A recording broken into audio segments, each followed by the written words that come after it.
Assalamualaikum warahmatullahi wabarakatuh. Waalaikumsalam warahmatullahi wabarakatuh. Alhamdulillahirabbil alamin wa bihi nasta'inu ala umuri dunya waddin wassalatu wassalamu ala asrofil anbiya'i wal mursalin wa ala alihi wa ashabihi ajma'in. Pertama, senantiasa marilah kita tentunya bersyukur. Hari ini kita dimampukan dalam keadaan bagaimanapun kita harus tetap bersyukur. Karena Allah telah memberikan kita kesempatan dan nikmat yang sangat banyak. Semoga kenikmatan yang seperti ini bisa dimampukan dan diberikan kepada kita di hari-hari selanjutnya. Amin Allahumma amin. Salam tercurah kepada junjungan kita Nabi besar Muhammad sallallahu alaihi wasallam yang senantiasa para jamaah, para penonton, pemirsa dan Bapak Ibu semua mengamalkan apa yang disunahkan, dan semoga kita bisa mencontoh apa yang diteladankan beliau dan diakui menjadi umatnya dan mendapatkan syafaat yaumil qiyamah. Amin Allahumma amin. Para pemirsa, Karang Mulia menyapa pada kesempatan sore hari ini kita ketemu lagi dengan tema baru, yang mana pada kesempatan sore hari ini kita akan membawakan satu tema yang sangat dekat dengan dunia kita, yaitu dunia pendidikan, di mana hari ini 1-2 hari ini kita memperingati Hari Pendidikan Nasional. Saya kira dalam benak para pemirsa, Hari Pendidikan Nasional tentunya sangat dekat dengan kita dan setiap tahun kita peringati. Namun 1-2 tahun ini agaknya berbeda suasananya. Nah, oleh karena itu hari ini, kesempatan pada sore hari ini, kita akan dibersamai oleh pembicara yang sangat luar biasa. Izinkan saya memperkenalkan beliau. Beliau merupakan, nama lengkap beliau Mas Ridwan Suryastianto SPD MPD, betul ya? Iya, luar biasa. Beliau merupakan Kepala Bidang Pendidikan dan Pengajaran SD Muhammadiyah Karangkajen. Oleh karena itu, sebelumnya berkenan dipanggil apa biasanya? Mas Ridwan? Ya, Pak Ridwan kalau. Oh, Pak Ridwan. Oke. Nah, kita bukan Pak Ridwan aja ya. Oke, selamat petang, malam, pagi, siang, Pak Ridwan. Selamat sore menjelang petang. Wah, selamat sore menjelang petang, karena kita syutingnya kali ini baru ketika siang, ketika sore menjelang petang. Karena nanti akan tayang di YouTube juga. Sehat di hari ini? Alhamdulillah. Alhamdulillah. Para pemirsa, pada kesempatan kali ini 3 Mei 2021 bertepatan dengan 21 Ramadan 1442 Hijriah. Kita akan mengambil tema yaitu Hari Pendidikan Nasional, yaitu tema subnya ialah menggugah kembali semangat belajar di era pandemi.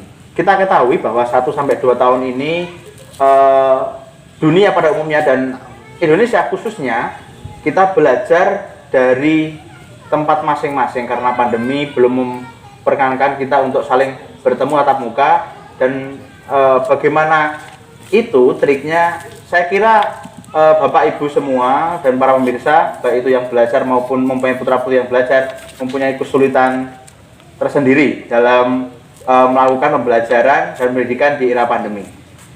Mungkin banyak keluh kesah, semangat yang kurang, kemudian berbagai tantangan sangat kita temui bahkan setiap hari.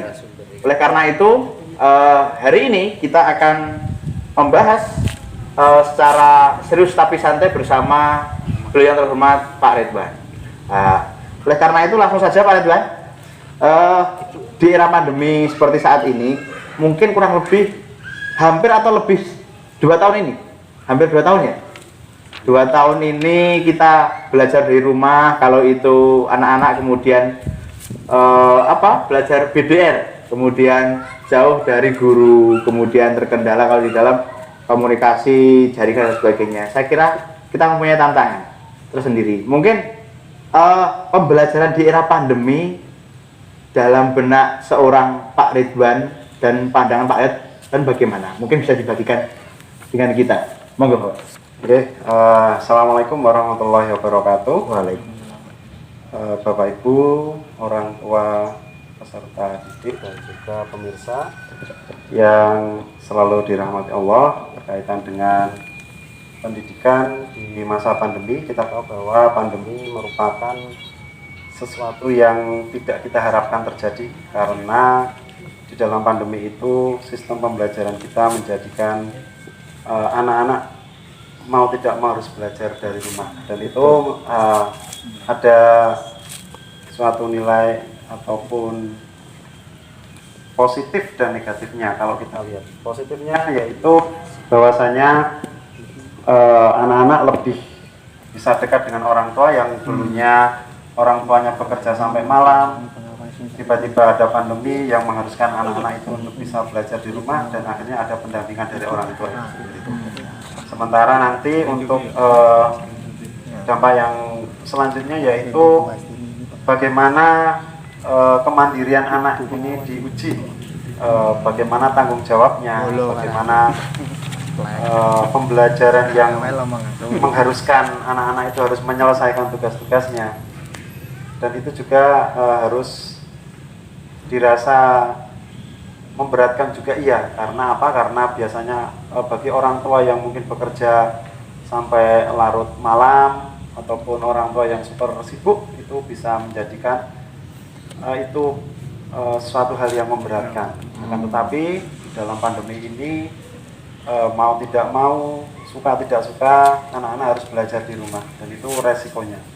Nah, di dalam pembelajaran di masa pandemi ini mungkin ada beberapa hal yang sepengalaman kami juga, orang tua haruslah kita ajak kerjasama dengan baik, karena kaitannya dengan masa-masa pandemi. Yaitu yang pertama bisa kami contohkan agar orang tua lebih memperhatikan anaknya. Itu yang pertama. Yang kedua, biasanya orang tua itu ada yang cuek, ada yang membiarkan anaknya, apatis gitu ya? Ya, betul. Membiarkan anaknya sehingga hanya untuk belajar saja beliau biasanya memanggil guru les. Nah, ini yang sering kita temui, baik itu di SD negeri maupun di SD swasta. Betul. Untuk pandemi ini memang memberatkan juga bagi Bapak Ibu guru juga, karena biasanya pembelajaran di sekolah itu biasanya habis sholat zuhur ataupun sholat asar kalau di tempat kami itu sampai larut malam, sampai pukul 22 itu baru pembelajaran berakhir, karena setiap kali tugas yang dikumpulkan itu maksimal di jam 22, sementara Bapak Ibu guru mau tidak mau juga harus mengoreksi, memberikan feedback kepada anak-anak sehingga nanti ketercapaian esensi KD-KD yang diharapkan siswa itu tuntas akhirnya juga menjadi kurang tuntas. Dan ini juga kemarin kita sudah membersamai beberapa Bapak Ibu guru yang ada di sekolah kami, bahwasanya mungkin pembelajaran pandemi ini adalah pembelajaran yang tidak harus menuntaskan KD-KD, hanya saja KD-KD yang esensial yang akan kita ajarkan, yang akan kita berikan kepada anak-anak, karena kaitannya dengan pembelajaran di masa pandemi adalah pada esensinya adalah pembelajaran yang menyenangkan. Kembali lagi, betul. Ya, kembali lagi kepada pembelajaran belajar sambil bermain, sehingga anak-anak selama pandemi ini tidak merasa terbebani akibat pandemi, dan juga bisa belajar sekaligus tercapai target-target yang dibebankan oleh Bapak Ibu gurunya, seperti itu. Kalau seperti itu ya. Saya kira ini tantangan di SD kami sendiri, walaupun baik negeri Muhammadiyah mempunyai tantangan yang sama ya. Kemudian kalau kita berbicara masalah kejenuhan, saya kira tidak ada mungkin ya pelajar baik itu dari SMP, SMA, apalagi anak-anak. Kalau anak-anak itu kalau tidak ada bersama gurunya, misal TK itu kan juga susah, orang tua susah, guru susah. Saya kira kejenuhan-kejenuhan seperti itu yang menjadikan tantangan hadir, dan otomatis harus ada jawaban untuk menjawabnya ya. Saya kira mungkin dalam hari ini kalau diceritakan Pak Ridwan bahwa tantangan-tantangan yang muncul, kemudian dengan adanya inovasi, otomatis akan harusnya bahwa membersamai tantangan itu untuk hadir menjadi solusi. Nah, pertanyaan saya di sini mungkin bisa Pak Ridwan bagi bagaimana pengalaman mungkin di tempat Pak Ridwan untuk berbagi pada para pemirsa eh, trik-trik yang bisa digunakan baik itu guru, orang tua maupun anak-anak dalam pembelajaran apa ya? Ada yang bilang BDR, belajar dari rumah atau dari manapun itulah. Intinya jarak jauh. Mungkin trik-triknya atau inovasi apa baik itu untuk guru, siswa maupun orang tua. Ya, untuk kejenuhan memang sangat luar biasa. Akhir-akhir ini banyak siswa yang mungkin biasanya di awal kemarin mengumpulkan nilai atau mengumpulkan tugas itu tepat waktu.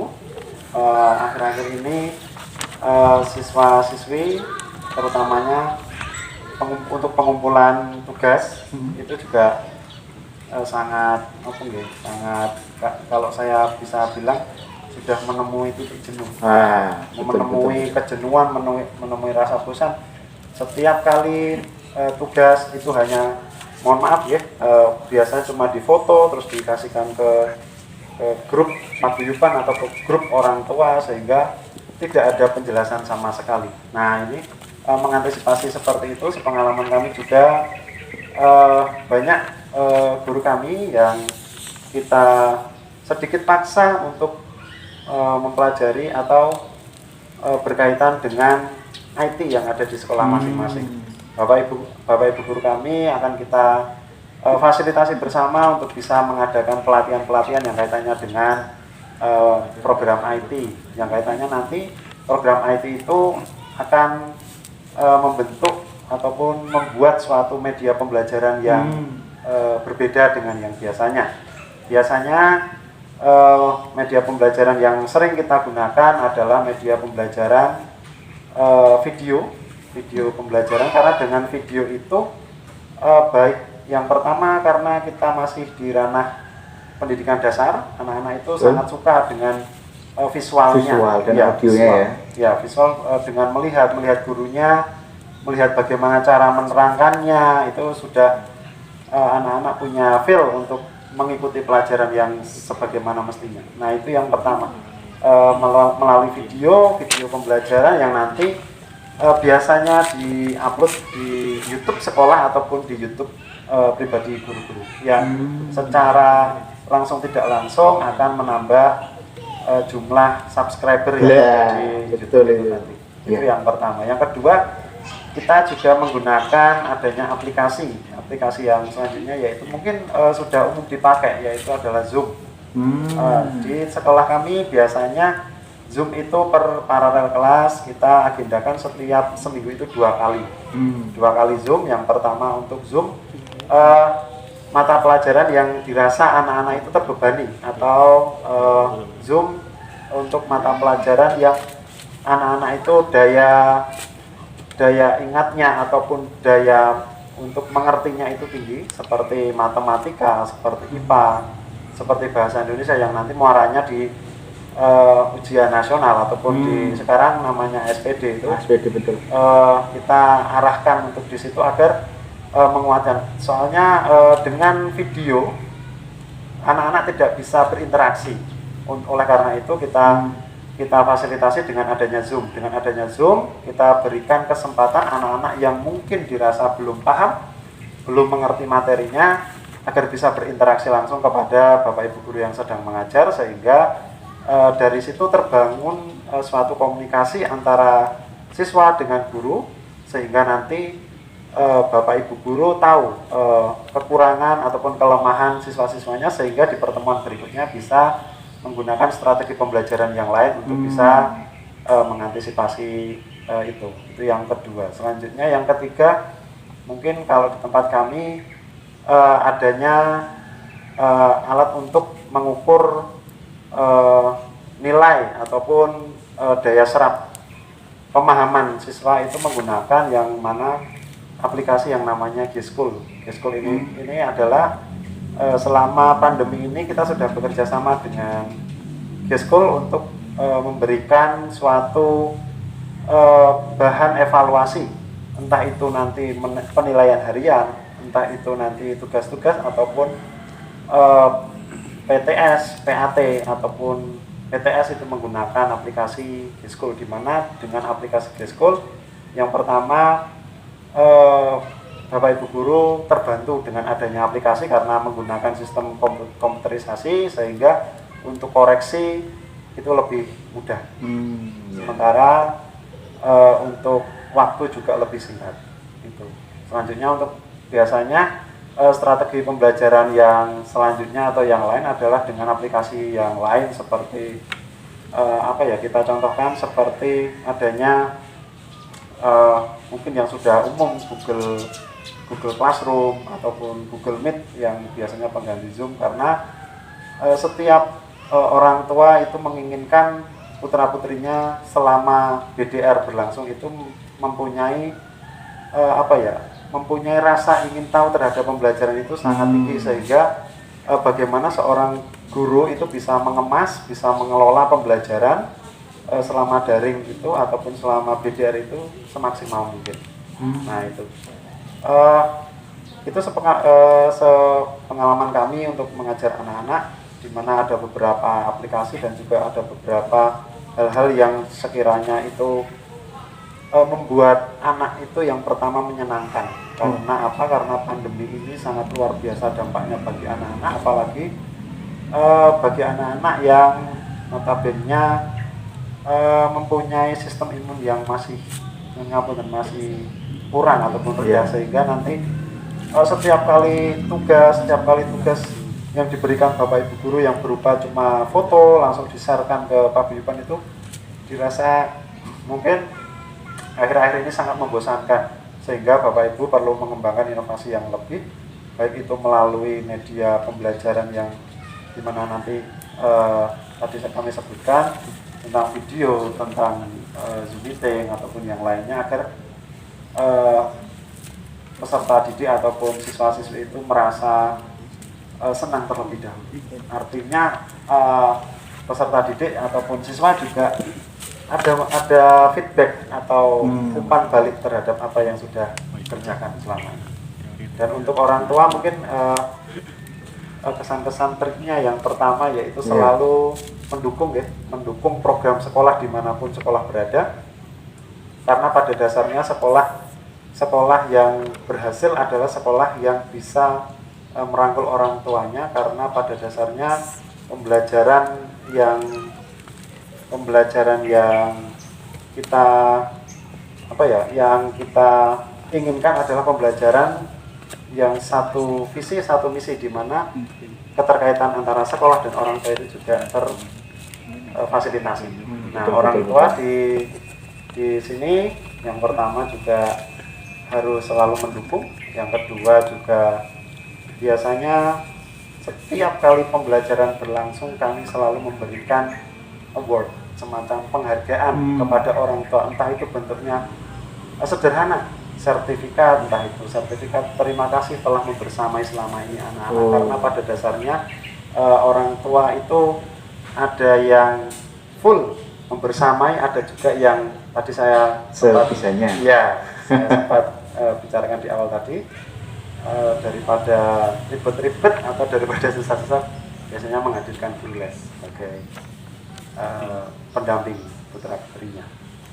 Nah itu mungkin beberapa trik di mana untuk menghadapi ataupun menghadapi belajar di rumah atau PJJ, pembelajaran jarak jauh yang sedang kita alami saat ini. Yang pasti Bapak Ibu di rumah mohon bisa pengertiannya, mohon bisa untuk mendukung setiap kali program sekolah yang berkaitan dengan pembelajaran anak. Nanti kalaupun ada hal-hal yang sekiranya kurang pas, bisa Bapak Ibu bisa evaluasi bersama-sama dengan Bapak Ibu guru yang bersangkutan. Betul sekali. Pada dasarnya sekolah dan orang tua harus bekerja sama dalam pandemi ini agar tadi materi ataupun KD yang kita ajarkan itu tercapai dengan maksimal meskipun dalam keadaan seperti ini.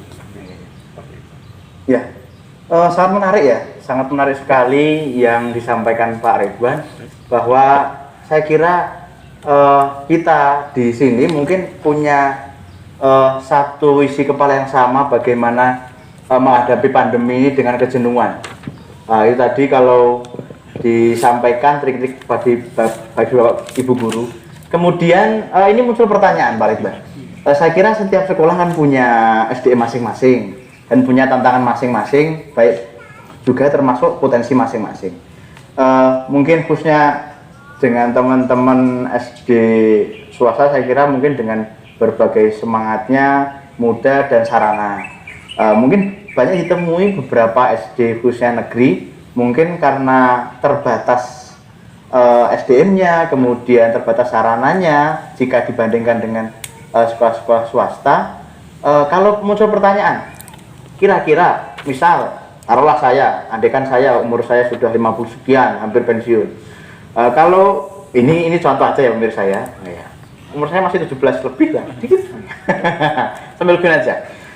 Kira-kira untuk bersamai belajar PJJ, kalau tadi diceritakan dengan berbagai trik, dengan berbagai program pendekatan dan media, baik itu aplikasi dan lain sebagainya, kira-kira kadang muncul, aku setuwek ra iso. Ada bisa kayak seperti itu.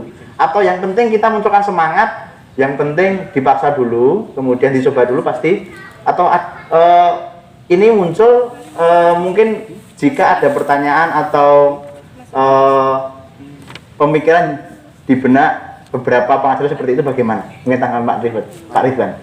Oke, untuk beberapa hal yang berkaitan dengan sumber daya manusia, sumber daya yang ada di sekolah masing-masing tentunya juga berbeda.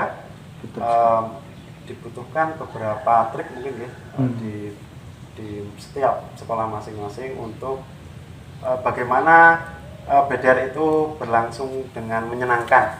Nah, menyenangkan seperti apa nanti bisa saja untuk mohon maaf untuk sekolah-sekolah yang sekiranya mungkin apa ya, atau bisa kami katakan mungkin sekolah yang terpencil. Nah, terpencil itu bisa saja mengadakan pembelajaran secara offline. Nah, itu nanti juga dengan beberapa resiko juga, karena di tempat teman saya juga, kebetulan dia juga di SD negeri yang ada di daerah Imogiri, itu juga mengadakan pembelajaran jarak jauh atau BDR. Itu biasanya meskipun mohon maaf, meskipun ada pembatasan akan itu ada beberapa trik di mana nanti sistem luring yang digunakan karena keterbatasannya. Luring itu kita ibaratkan soal itu nanti setiap kali seminggu sekali nanti dikumpulkan, diambil di sekolah, terus nanti seminggu kemudian dikumpulkan di rumah. Itu mengantisipasi orang tua yang mungkin tadi sudah dikatakan sudah mungkin sepuh, sudah agak tidak mampu untuk di IT-nya seperti itu. Tetapi ini tidak jadi suatu hal yang dipermasalahkan, karena sebenarnya pembelajaran yang sebenarnya adalah pembelajaran di mana di lingkungan keluarga itu yang menjadi yang utama, di mana nanti pemahaman terhadap orang tua itu menjadi kunci yang utama untuk memahamkan kepada putra-putrinya. Dalam artinya adalah Bapak Ibu guru bisa memberikan materi yang dirasa materi tidak memberatkan, baik itu untuk anak-anak dan juga untuk orang tua, sehingga nanti pembelajaran BDR baik itu yang di mohon maaf kami ibaratkan di kota ataupun yang ada di pelosok-pelosok itu juga bisa berjalan sebagaimana yang kita harapkan, di mana nanti tujuan akhir adalah pembelajaran itu kita menuntaskan beberapa materi, beberapa hal yang harus kita tuntaskan pada semester-semester di mana peserta didik itu sedang menjalaninya. Ya. Luar biasa memang, karena kita di sini itu dengan berbagai latar belakang, tantangan itu apapun itu sekiranya memang karena kata beberapa orang bahwa pandemi ini adalah darurat. Dan ini tidak terprediksi. Oleh karena itu kurikulum yang disetting di Indonesia pun mungkin dari awal tidak disetting untuk pandemi, tapi akan disesuaikan seiring berjalannya waktu. Intinya kalau boleh kami tarik benang merah dari pengantikan Pak Ridwan, bahwa di era pandemi ini saya kira seluruh stakeholder, baik itu siswa, guru, masyarakat, tokoh, dan seluruh orang yang terkait dalam dunia pendidikan, jika itu sekolah adalah seluruh stakeholder dalam sekolah, itu mempunyai peran dan kewajiban masing-masing. Berarti dalam hal ini, kalau sebelum pandemi, guru adalah menjadi pendidik pokok. Karena dalam hal ini orang tua itu di rumah lebih intensitasnya lebih lama dibanding dengan antara siswa dengan guru. Oleh karena itu, pendidikan atau pembelajaran saat ini mungkin lebih harusnya dominan oleh orang tua. Bukan seperti itu ya, Pak Ridwan ya? Oleh karena itu, satu garis merah yang saya ambil dari pembicaraan kita sore hari ini, apapun program yang dicanangkan sekolah dan bagaimanapun itu akan bisa terselenggara jika ada dukungan baik dari siswa, dewan guru internal, sekolah secara internal maupun orang tua pada khususnya. Sebelum diakhiri pada kesempatan sore hari ini sangat sejalan Pak Ridwan kalau saya boleh hubungkan dengan respon teman-teman di Karangmulya dalam menyambut PPDB 2021. Dalam hal ini teman-teman karyawan-karyawati dan seluruh dewan guru men-setting salah satu program yang akan disesuaikan otomatisnya dengan program pembelajaran jarak jauh yang mungkin sampai hari ini kita belum akan tahu sampai kapan kita bisa tatap muka. Oleh karena itu, bagi Bapak Ibu dan seluruh pemirsa, bagi yang ingin tahu sepenuhnya nanti info lengkapnya bisa diikuti di channel YouTube Karangmulya, kemudian di Facebook maupun di Instagram dengan berbagai programnya. Dan kemudian kami mengajak untuk mensukseskan PPDB 2021, panitia PDB dan seluruh tim men-setting satu agenda, yaitu dalam menyambut bulan dan Hari Pendidikan Nasional juga dilaksanakan Hari Pendidikan Nasional dengan lomba mewarnai, kemudian tahfidz. Oleh karena itu silakan diikuti, info lengkapnya nanti bisa diikuti di setelah ini. Kemudian Bapak Ibu seluruh pemirsa, saya kira program ini tidak bisa berjalan lancar tanpa dukungan berbagai pihak. Oleh karena itu izinkan kami membacakan dan mengucapkan terima kasih pada semua pihak yang telah mendukung terselenggaranya Karangmulya Menyapa pada kesempatan sore hari ini. Di antaranya yaitu Arista ID, Hesti Aksesoris, Kreatif Media Yogyakarta, HT Milik Kita, Legit Furniture, Isna Grafik, Kering Kentang Dapur Nenek, kemudian Toko Kelontong Bugeni, dan Netral Sound System. Oleh karena itu kami mengucapkan terima kasih bagi seluruh pihak sponsor yang telah mendukung berjalannya acara Karangmulya Menyapa pada kesempatan sore hari ini. Dan kami membuka kesempatan bagi seluruh pihak, seluruh sponsor untuk bisa mendukung.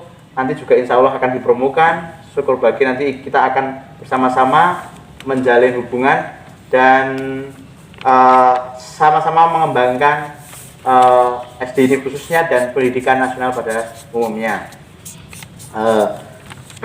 Kemudian untuk informasi tambahan, mulai hari ini sampai tanggal 12 Juni 2021 panitia melaksanakan dua lomba dalam rangka Hari Pendidikan Nasional. 1, lomba mewarnai, 2, lomba hafalan surat pendek. Untuk siapa itu?